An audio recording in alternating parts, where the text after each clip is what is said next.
Dan laid down so much of the backbone of this album that you could almost credit maybe 50% of the album for him alone.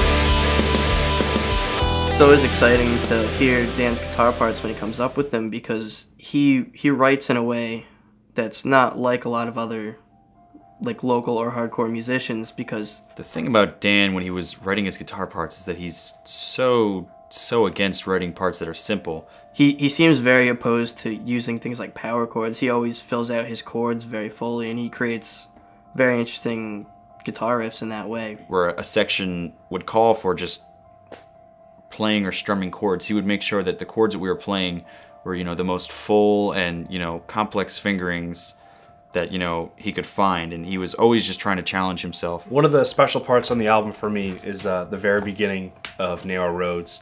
For me, the beauty of that part is the simplicity of it, just the three guitar chords in a row over and over again.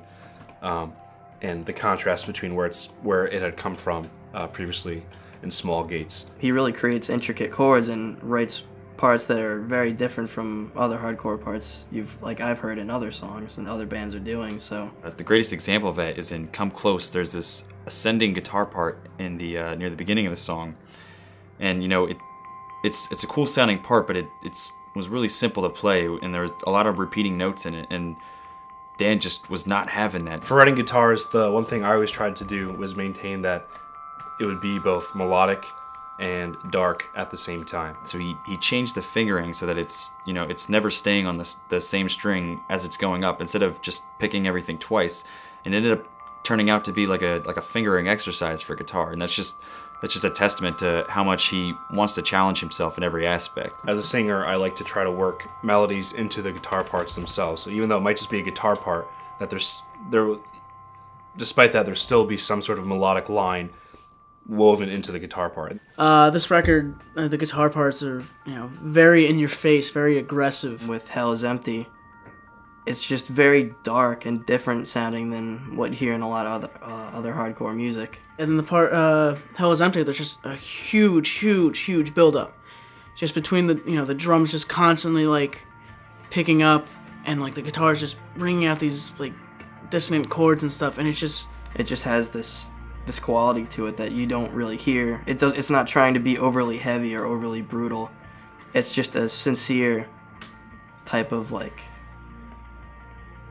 dark sound to it. It just brings mass tension to you, and then it finally resolves in parts that are just so soft and subtle and very articulate.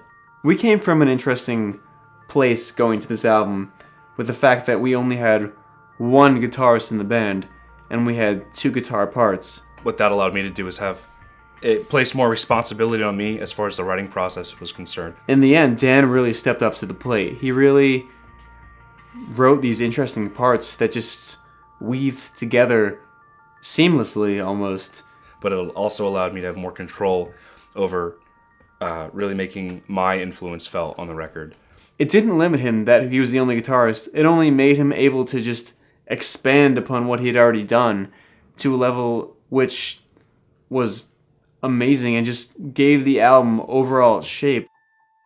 When we did bass on this record, it was definitely a breath of fresh air.